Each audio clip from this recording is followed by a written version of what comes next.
नमस्कार. पैसा हा शब्द ऐकला की आपल्या डोळ्यासमोर काय येतं? बहुधा नोटा, नाणी किंवा खरेदीची एक मोठी यादी, बरोबर? पण जरा विचार करा, पैसा म्हणजे खरंच फक्त एवढंच आहे का? की याच्या पलीकडेही काहीतरी आहे? आज आपण नेमकं हेच पाहणार आहोत, पैशाचा खरेदीच्या पलीकडचा खरा अर्थ. चला सुरू करूया.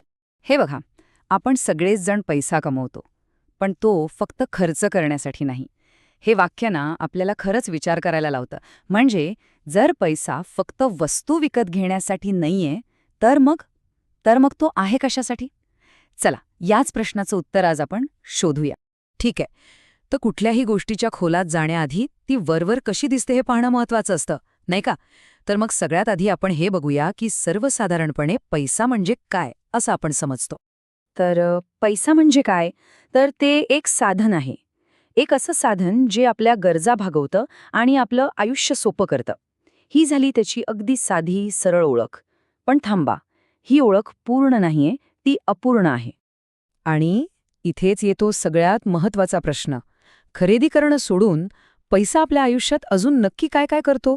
कधी विचार केलाय? हा एकच प्रश्न आपल्याला एका अगदी वेगळ्या दिशेने विचार करायला लावतो. चला तर शोधूया याचं उत्तर. तर वस्तूंना बाजूला सारलं तर पैशाची पहिली आणि कदाचित सगळ्यात महत्वाची भूमिका कोणती असेल, तर ती आहे सुरक्षिततेची भावना देणं. एक प्रकारचं स्थैर्य देणं. असं समजा की कठीण काळात पैसा आपल्यासाठी अक्षरशः एक ढाल बनून उभा राहतो. जरा विचार करून बघा, समजा अचानक एखादी मेडिकल इमर्जन्सी आली किंवा नोकरी गेली, काय होईल?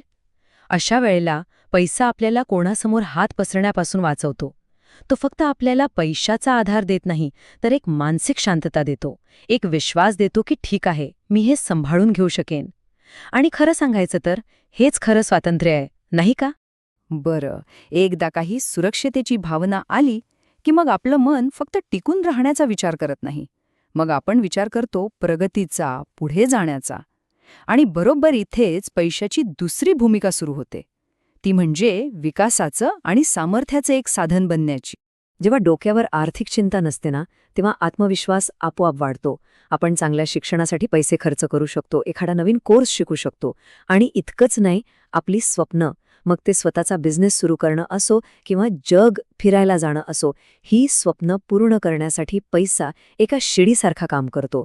थोडक्यात काय, तर पैसा आपल्याला स्वतःवर इन्व्हेस्ट करण्याची संधी देतो. आता बघा, जेव्हा आपण स्वतःचा विकास करतो, सक्षम होतो, तेव्हा त्याचा परिणाम फक्त आपल्यापुरताच मर्यादित राहतो का? नाही. तो आपल्या सामाजिक स्थानावर आणि आपल्या आतल्या समाधानावरही परिणाम करतो. पण तो कसा? चला, पाहूया. पैसा आपल्याला फक्त घेण्याची नाही, तर देण्याची ताकद देतो. हे खूप महत्वाचं आहे. एकदा का आपल्या गरजा पूर्ण झाल्या की आपण इतरांना मदत करू शकतो, समाजात काहीतरी चांगला बदल घडवू शकतो. आणि यातून जे समाधान मिळतं ना, ते खरंच शब्दात सांगण्यापलीकडचं आहे. स्वावलंबी असणं आणि इतरांना मदत करू शकणं, याच गोष्टीमधून खरा आत्मसन्मान जागा होत. तर सुरक्षिततेपासून विकासापर्यंत आणि तिथून समाधानापर्यंत हा सगळा प्रवास पाहिल्यावर एक गोष्ट नक्की लक्षात येते. आपल्याला पैशाबद्दलची एक अगदी नवीन आणि खूप मोठी समज मिळते. आणि खरं तर हेच या सगळ्या बोलण्याचं सार आहे. लक्षात घ्या, पैसा वाईट नाहीये. कदाचित त्याचा हव्यास वाईट असू शकतो. पैसा हे खूप शक्तिशाली साधन आहे, एक टूल आहे. आणि कोणत्याही पॉवरफुल टूलप्रमाणे त्याचा वापर कसा करायचा हे समजणं सगळ्यात महत्त्वाचं आहे. म्हणून जाता जाता एक प्रश्न, खरेदीच्या पलीकडे आपल्या प्रत्येकाच्या आयुष्यात या पैशाचा खरा अर्थ काय आहे? तो फक्त एक कागदाचा तुकडा आहे की मग आपल्या सुरक्षिततेची, विकासाची आणि समाधानाची किल्ली आहे? यावर आपण सगळ्यांनी नक्कीच विचार करायला हवा.